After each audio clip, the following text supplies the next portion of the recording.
Okay, so we're going to start with the basic definitions here of government and politics. Okay, so government is, again, that's the name of this course. Most colleges do not identify this class as a government class. They call it something different. Most colleges will call this political science.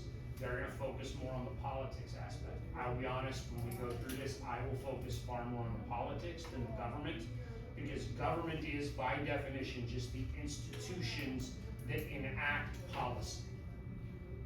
Okay? And policy is nothing more than rules, and we'll talk about that in a second. And do you need to have a basic understanding of Congress and the bureaucracy and the judicial branches? Yes, absolutely. Do I really care that you walk out of here at the end of the semester fully versed in what the operational day-to-day procedures of the Ways and Means Committee? No, I don't. Okay. Instead, what I care about substantially more is the second aspect up here, that's politics.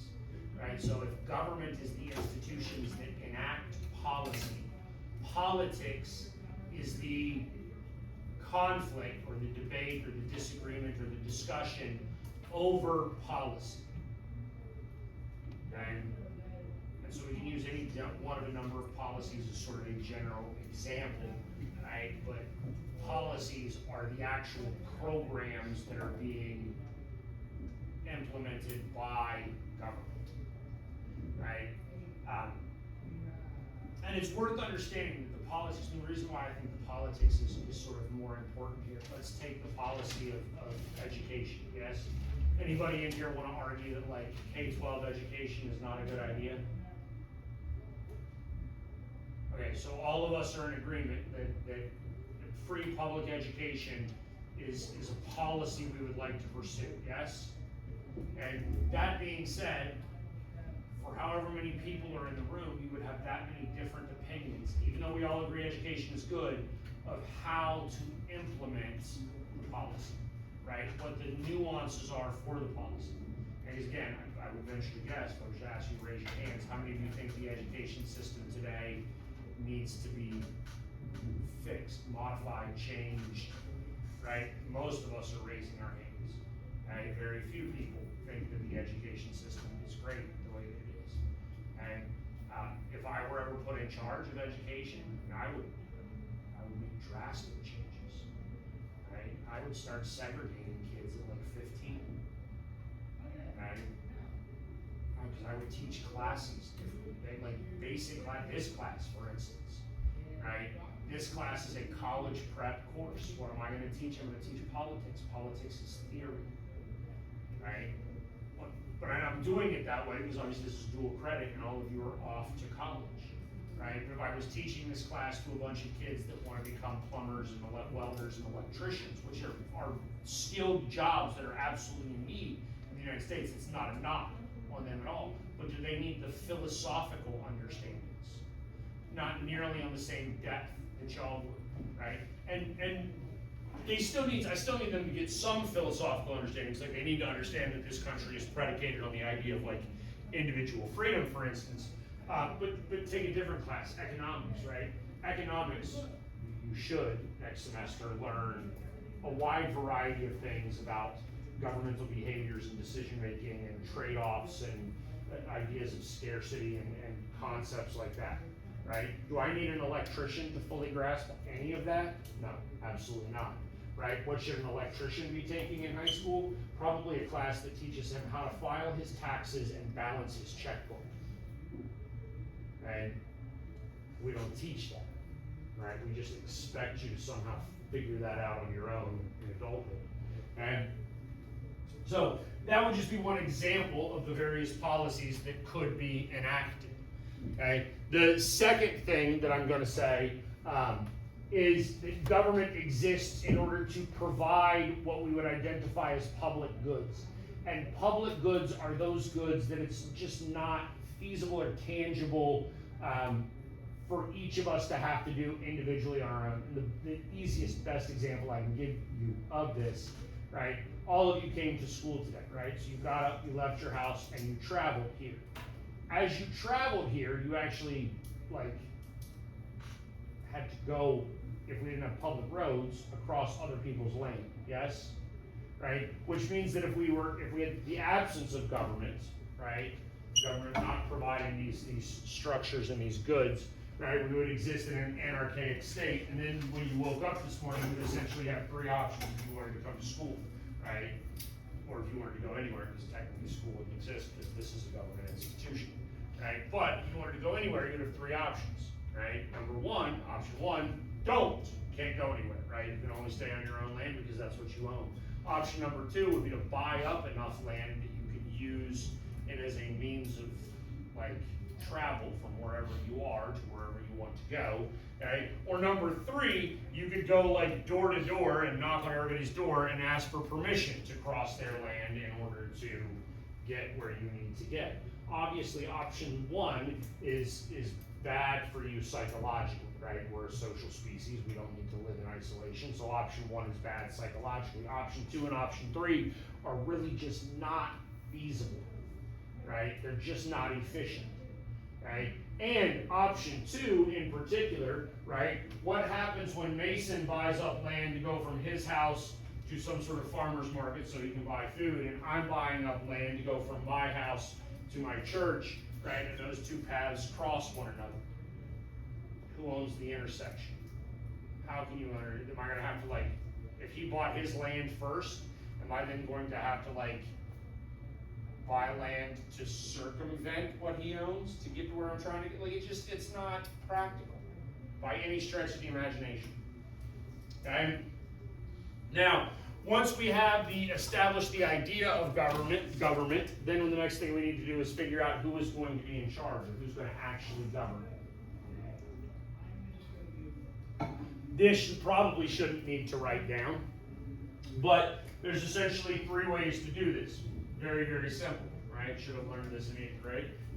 You have autocracy, you have oligarchy, you have democracy, right? Autocracy is where one dude's in charge, oligarchy is where a couple of dudes are in charge, and democracy is where power rests with the people. Again, that is that lowercase d democracy, okay? So understand that. Those are the three options that those exist under. And then, once we know who is ruling, the next thing that has to be determined is how much authority can they have. All right, and for this, for the most part, we're only going to deal with two of them, because I'm not going to split hairs on authoritarian and totalitarian. All right, I'll sort of do it for you, but I would never test you on the difference between the two. Okay? A constitutional system is a system that puts limitations in place on what the government can do. And how the government can exist, how the government can function, what the government can do. The alternative is if you don't put limitations, or again, different constitutions can place different limitations on government, right? But if one option is to place limitations on government, then the other option would be no limitations. That is authoritarianism, right? That is where the government can basically have the authority and the power to do whatever it is that they want to do. Now, the sort of splitting hairs difference between totalitarianism and authoritarianism usually boils down to religion, right? In an authoritarian government, the government rules all aspects of your life except sort of your soul, right? You can go find Jesus or God, or whoever you want. Right? In a totalitarian state, the government finds God for you. Right? That's really what it boils down to. Right? I don't care about that. Alright, this is worth covering because again, we took the little pretest, the vast majority, well, not quite vast, but a majority of us believe that the United States is a democracy at the national level. We are not. Okay, that is now the big D, like uppercase D, democracy, okay, or direct democracy. We are not a direct democracy. We are a republic and indirect democracy. And again, this comes down to just like basic feasibility, right? There are roughly, I haven't looked it up in a couple of years, there's roughly 350 million people in the United States, yes? Okay, let's just say for the sake of argument, we're gonna lowball the numbers here. If we took out all of the children, all of the felons, and all of the immigrants that do not have citizenship, right? You're going to be down to about 200 million, right? In a direct democracy, that means 200 million people have to vote on everything, right? That is just cumbersome, right? And you need to understand, if 200 million people had to vote on everything, right? Y'all realize that in California, they go cast a vote in the primary for like the House of Representatives, and it takes 2 weeks. It takes like 2 weeks to count 500,000 votes in California. How long is it going to take to count 200 million votes? Right? And it's worth understanding, the longer it takes to count the votes, the less faith that you have in the count. Right? Secondly, not only is it's just not practical to get 200 people to vote on everything, right? Let's take some individual issues. Okay, so years ago, Vladimir Putin and Russia invaded Ukraine, right? So now all of a sudden the invasion of Ukraine has happened and the United States needs to respond. We're going to have to do this democratically. You've got to vote. Do you feel confident you know what the appropriate response is?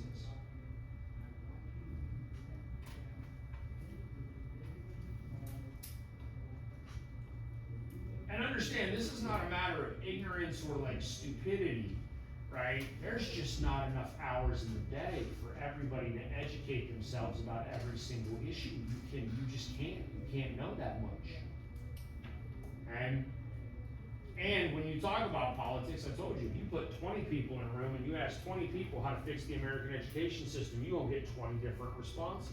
Some of those responses might have a substantial amount of similarity between the two of them, but there will still be difference. There will still be some nuanced differences that require compromise, right? If we ask 200 million people what the appropriate U.S. response is to the Russian invasion of Ukraine, it's 200 million different opinions. How are you going to consolidate that down to something that a majority of the people would agree to? Right? Very, very problematic. Next, we join groups. Now we'll have a whole, this is one of those topics that we'll come back to in detail later on. We'll do a whole couple of days on interest groups and what they are. But this is one of those sort of psychological aspects of this class that we have to sort of discuss. Okay? We are a social species, and that means that we like to be around other human beings. As a result, we tend to form groups because we do not do things alone.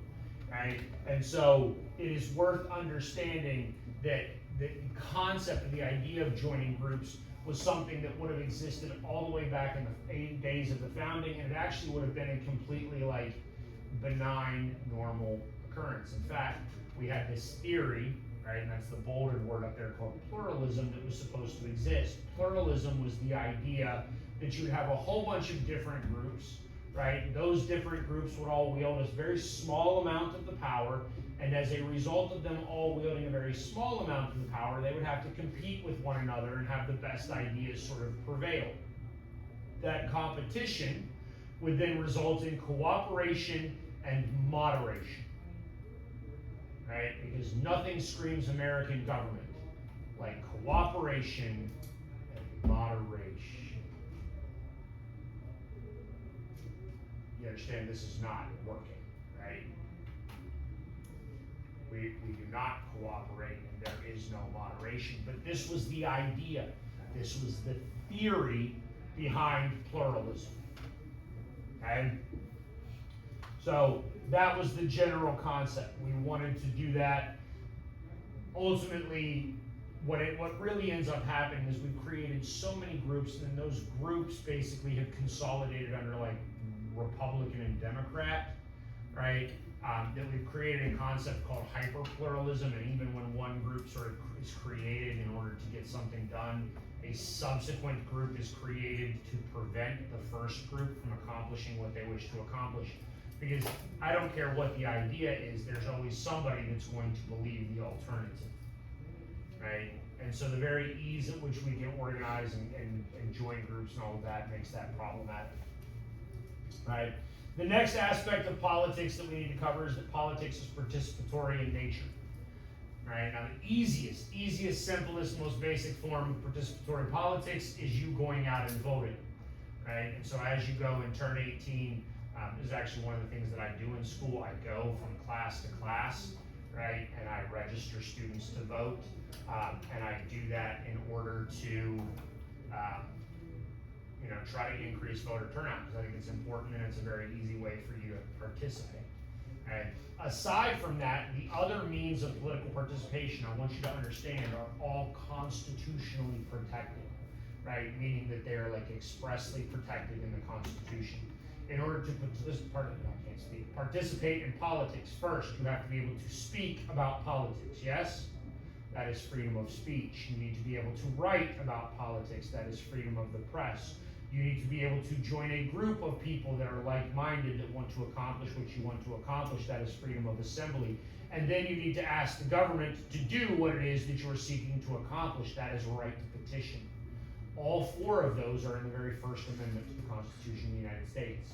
Okay? So participatory democracy is absolutely protected under the Constitution. The moment that participatory democracy begins to wane, right, is when participation becomes violent in nature. But I do mean violent.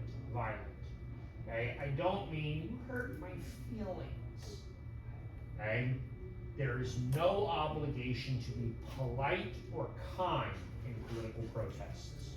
Okay? And so we'll use like a real example. There's a guy named Colin Kaepernick. If you don't know who that is, he was an NFL quarterback a few years ago. He took a knee during the national anthem because he wanted to protest police brutality.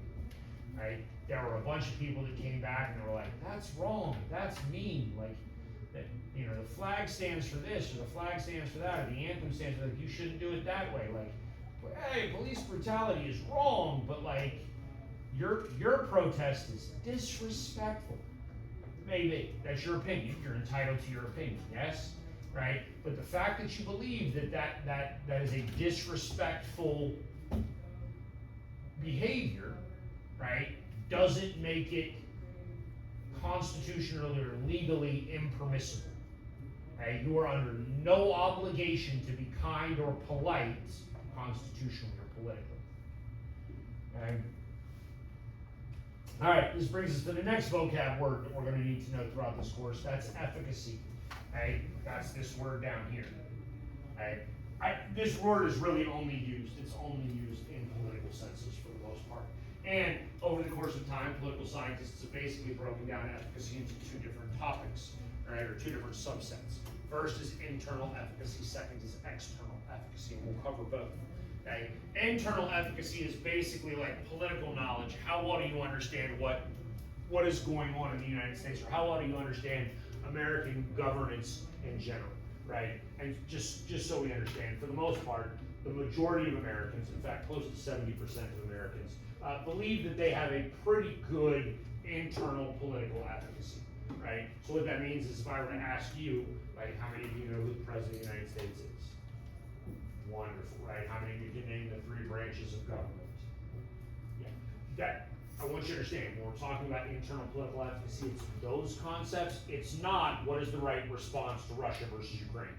Okay? That is nuanced policy detail. That is different than the general like information of government and governing that we're talking about here. Okay? So that's internal efficacy. All right.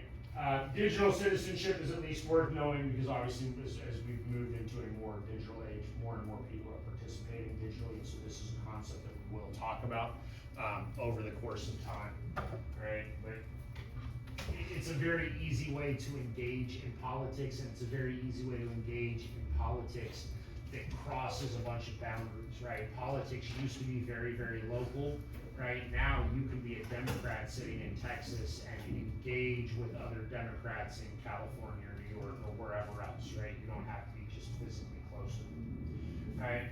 I don't know why my slides seem to be out of order, but we're gonna go back to efficacy real quick because this is sort of interesting. Right? I told you 70%, roughly 70% think their efficacy is pretty good, yes? What percentage of Americans can actually name the three branches of government?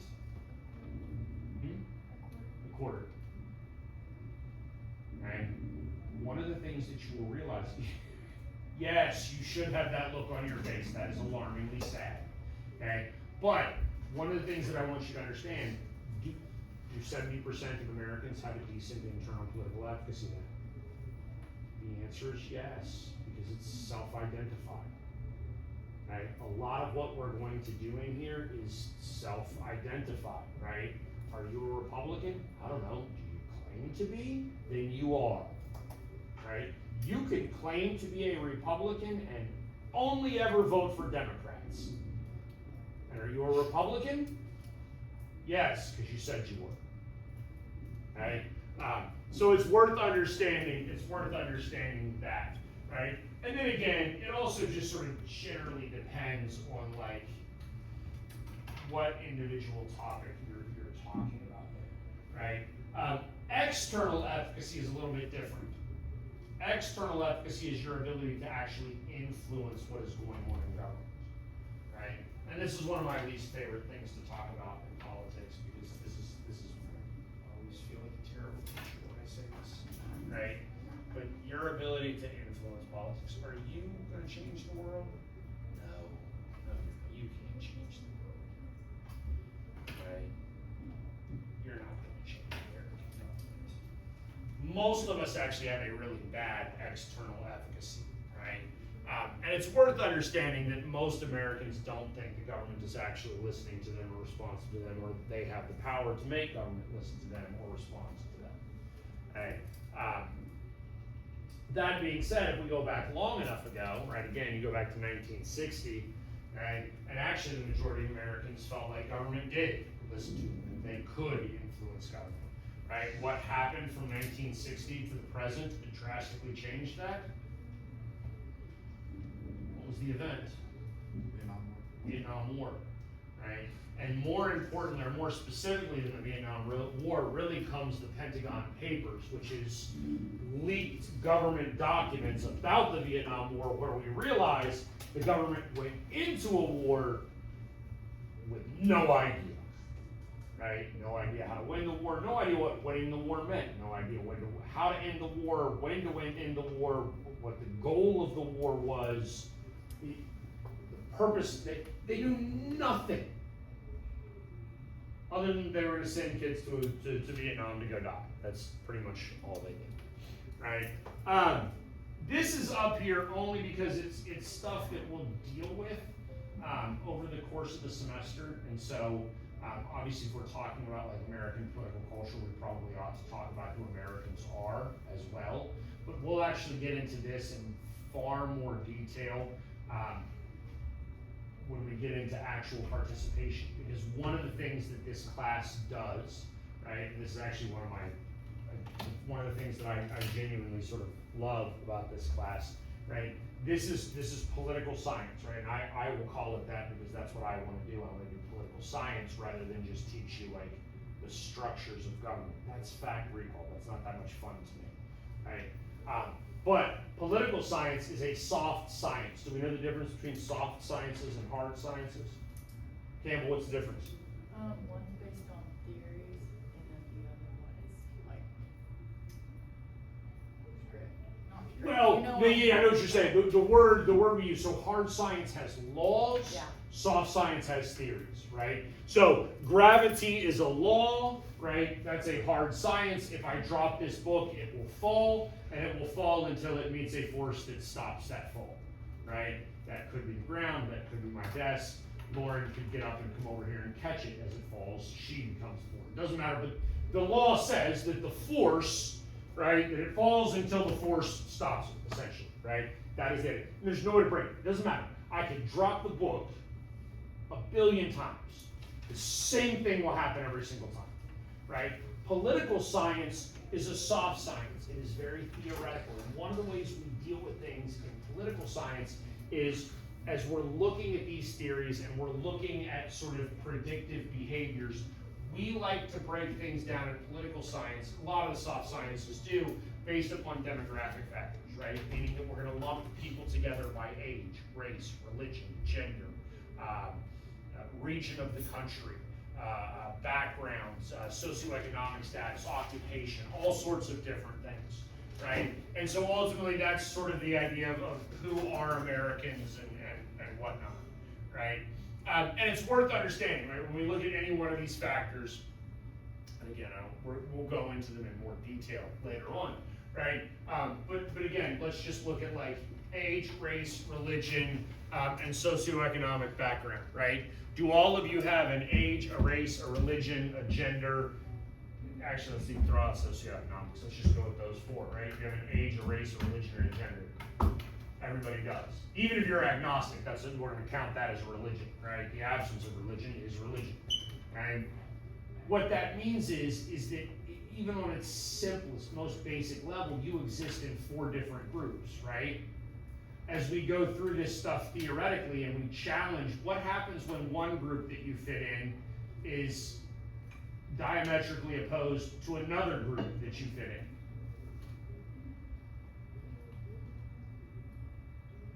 Right? Like if you fit in one group, let's just say for the sake of argument, you're a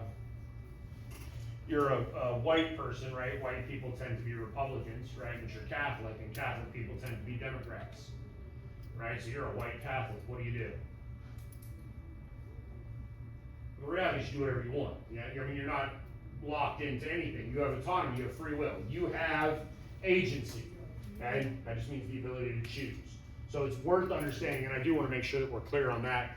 Everything that we talk about, there's exceptions. And the reality is what we're dealing with can be as low as, correct, 60% of the time, which is really not that accurate a theory, right? Or as high as 90% of the time, which is a pretty doggone accurate theory, right? But even then, like 90% is barely an egg.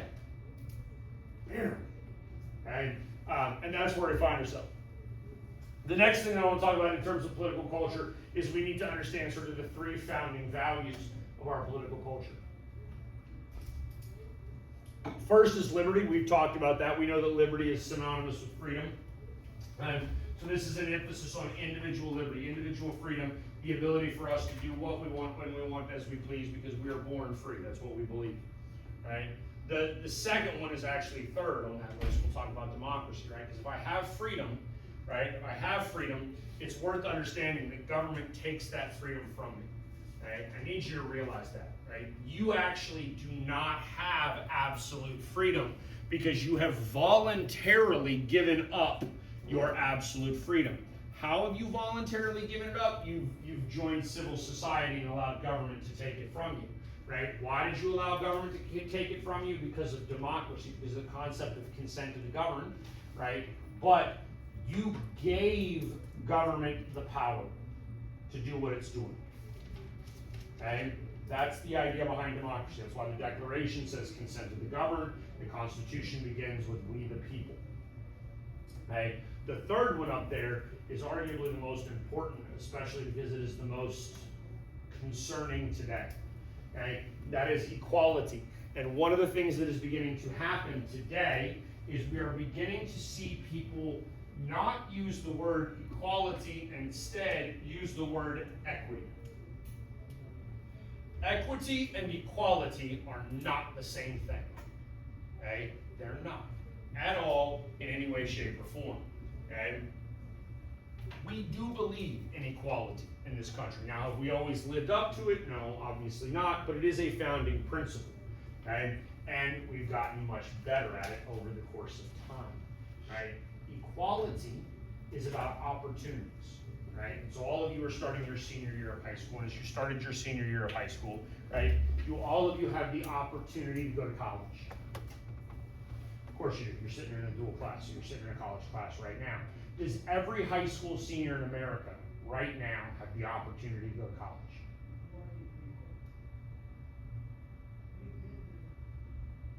So here's the thing. The only way they don't have the opportunity to go to college is if somebody is physically preventing them from going to college.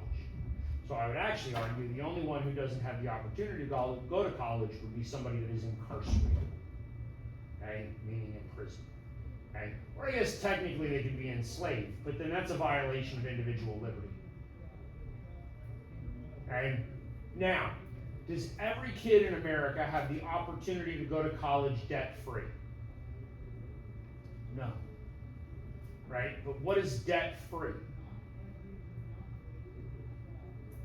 By definition, debt-free is the outcome. You went to college, and at the end of it, you were debt-free. That is an outcome. Equality is not about outcomes. Equality is about opportunity. Okay? Equity is about outcomes. And so make no mistake, I obviously I don't know the people, so I can't verify this and I can't prove it, but I believe that a lot of the people that are using the word equity actually do mean the word equity. Okay? And there is a political philosophy that is concerned with and founded upon equity as a principle. That is called communism. Okay? Communism is concerned with equity, not with equality. It is concerned with the outcome. Okay? Not with where people start. Okay? Next, popular sovereignty. That is basically just the rule of the people. That is how we are going to implement democracy. But one of the key concepts, we go back to these founding ideas of liberty and democracy, right? Individual freedom, but government is going to get arbitrary power from the people. That arbitrary power is wielded via majority rule, right? Via popular sovereignty. But it's important to understand that that majority rule cannot supersede minority rights. Okay? Because if the majority is ruling in a manner that takes away the rights of the minority, then we're in violation of that value of liberty, which is the core, essential, I would argue, number one value that we have. Okay? And then governmental trust, which sucks. Why would you trust the government? Trust the government. Do not pay attention to history class. And again, it's actually worth understanding, right? Like we go back to the 60s, right? And how was government trust? It was very good. And then Vietnam happened, and then Watergate, and then Nixon resigns, and all sorts of terrible things have happened since then. All right, and government trust is very, very, very, very low. We're done with a fair amount of time to spare.